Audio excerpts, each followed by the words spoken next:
If you're looking for best practices for your bank or credit union, join us while we talk all things sales, marketing, and strategy for financial institutions. Let's make it happen with FiGrow Solutions. Hi there. I am Meredith Olmstead, founder and CEO of FiGrow Solutions. We are a digital marketing and sales consulting agency, and we work exclusively with banks and credit unions. And I am here with our Chief of Strategy, Penny Vanderbush. Say hi, Penny. Hey there.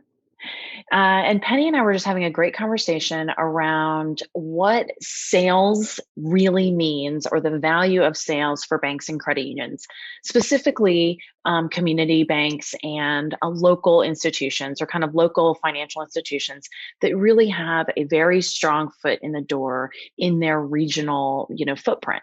And we were talking about, kind of what does it look like? Why is it that some of those places that we work with, some of these clients, really have employees who kind of see sales almost as a four-letter word, and why it's really important that we not actually have, or that our clients, if they want to be successful in the long term, not really think of sales as such a shady kind of endeavor. Mm-hmm. So we were talking about, that a lot of people feel like, okay, they're just trying to get over on somebody, trying to sell them something they don't need, or maybe acting like a mega bank who, is inflating numbers. That we've seen some of those stories in the headlines in years past of people inflating numbers or trying to sell people products or services that they don't really need to make a quota. So we're not talking about that kind of sales, but really we're talking about a necessary part of running a financial institution, right? That banks and credit unions, no matter how big or how small, they need interest and fee income in order to live up to the brand promises that they're making their customers, right? I mean, if they're promising they're going to give better rates, they're promising they might pay a dividend or, some other kind of return to their customers, they need that income in order to live up to those promises. And so sales is very necessary for growth of the institution. But how do we achieve that in a way that is authentic, which we hear all the time, but really meaningful and led by the buyer? So we were kind of talking about that. I don't know, like, how you want to kind of jump into this again, Penny, because it's such an important conversation to have around the real positive value of sales for these institutions. Yeah, I mean, I think it starts a lot with employee education. There are a lot of employees who do feel like sales is a four-letter word, or maybe they've come from a job in the past, whether it's banking or retail or otherwise, where they were forced to make quotas or numbers. So they already have that negative impression.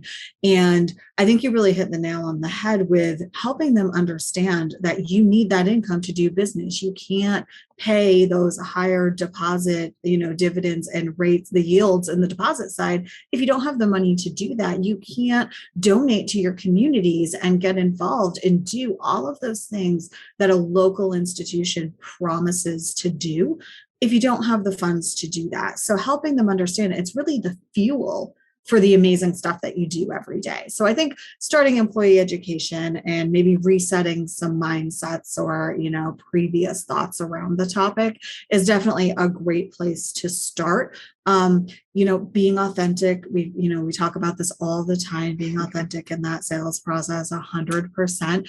And I think a lot of it too is meeting people where they're at in their buyer's journey. So one thing that we've noticed with sales is tracking is difficult. It's really hard for a lot of institutions. They don't really have the best tools for tracking. But when you do track your, marketing to sales, and you're following customer journeys, and you're trying to make heads or tails of what's working and what's not working. We were recently in a portal the other day that we were just discussing, where we were looking at a marketing email that went out. It highlighted one or two products that was offered by the institution. And we immediately found 4 contacts who clicked on that email for those products, but ultimately navigated the site and applied for completely different products.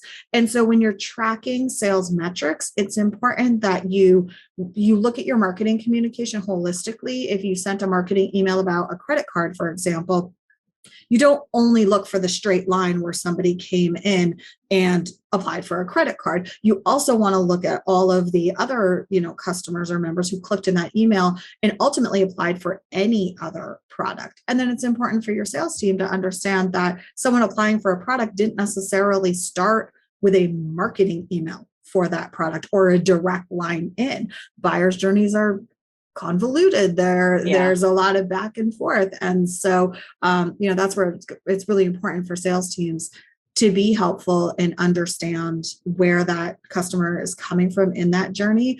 And it's important to make sure that you're tracking lines up so that you recognize those successes for your sales and marketing teams. Yeah, absolutely. I even was having a conversation with a different client this morning about some results from a HELOC pay-per-click campaign. And he was actually looking at his conversions and noticing that a number of them had also cross-sold, the leads had been cross-sold into savings and checking accounts. Yeah, So whether or not they absolutely. had actually even closed a HELOC wasn't just the only impact. Like he wasn't even 100% sure that the HELOC was really the product that brought the person in the door. But sometimes they come through a different way. I think that's really Absolutely. important when talking with salespeople who are doing manual follow-up with digital leads as well, that they have the ability to go in a good CRM. You can go in and actually see where your sales leads are navigating in your emails. What are they clicking on? Where they're going on your websites? What ebooks they're or pages they're visiting, and that can give you a real sense of what other kinds of products or services they might be interested in. So definitely letting the buyer lead the way and getting as much context, as you can when you're following up is A really hundred important. percent. And didn't Really you had a important. great blog stat that you were sharing? What was that blog stat that you had regarding that content? Well, I did know we did run some lists for a different client. So we're talking at least three different institutions now in three different marketplaces where like 50 or 60% of their known contacts who had deals had consumed blog content on their website. Yeah. So you know that these people are open to more information. Like they are definitely consuming educational, informative, like, content, because blogs are not really just about selling a product or service. They're about how to make, or they should be about how to make wise financial product and service decisions, or about how to save money, or how to, find the house of your dreams, or what's a checklist for going and buying your first car, like all that kind of helpful content that people are consuming in their buying journey. And if you know they're doing that, you offer that to them, and it helps to make the sales process more authentic for both people involved and just more effective in general. It's why we always say Yeah. be authentic, even though it's kind of cliche, it really is important. Right. And if you're on a sales team, understanding that content does drive leads, it does help people on that buyer's journey, but it really is part of the sales process. And I think a lot of the times content is marketing, blogging is marketing, there's this siloed approach. And, we really encourage sales teams, like, get involved with the content, whether, even if you're not writing it, kind of like outline it or bullet point it, because Hmm. your piece of content from your eyes, from your expertise, you can write that and position that differently than those that don't have that experience. So you can also contribute to really valuable content that goes out in emails or blog posts or guides or ebooks that will speak to the buyer and help them along their way. So I think it's important for sales teams to realize, like, what their tools are. I think sales tools are often, what is the CRM we're working in, what is the Hmm. the software, and often many of these valuable sales tools are brushed aside as that's marketing. And Yeah. really combining marketing and sales efforts will be huge in that. And once you start to create that, I think this is where, like, that sales being four-letter word isn't even in your mind anymore, Right. because now you've created such a phenomenal journey, or a series of journeys, for people to come in through educational content, authentic help. You're tracking it well, and you're bringing that income to the bottom line, which you Yeah. need to fulfill your mission and community involvement. So it all comes full circle, and it should alleviate any concern that sales is a negative or a Yeah, four-letter word. absolutely. Absolutely. I do, when I work with digital sales teams, I have another team that I've been working with that we've been building templates for their follow-ups with Mhm. leads.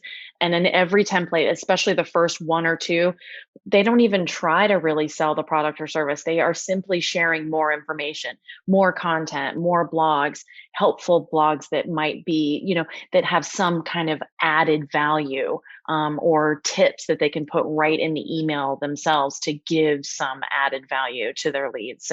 So very important in the sales process. So absolutely. Absolutely. Thank you so much for a great conversation. And Yeah. hopefully you all will take something from this back to your sales team and driving really great and valuable sales conversations and helping them feel good about what they're doing, not just about trying to close the deal. And so if you want any more information, we have a lot of great resources on our website, case studies, as well as lots more podcasts and blogs on various topics for marketing for financial institutions. And in the meantime, let's just all get out there and let's make it happen.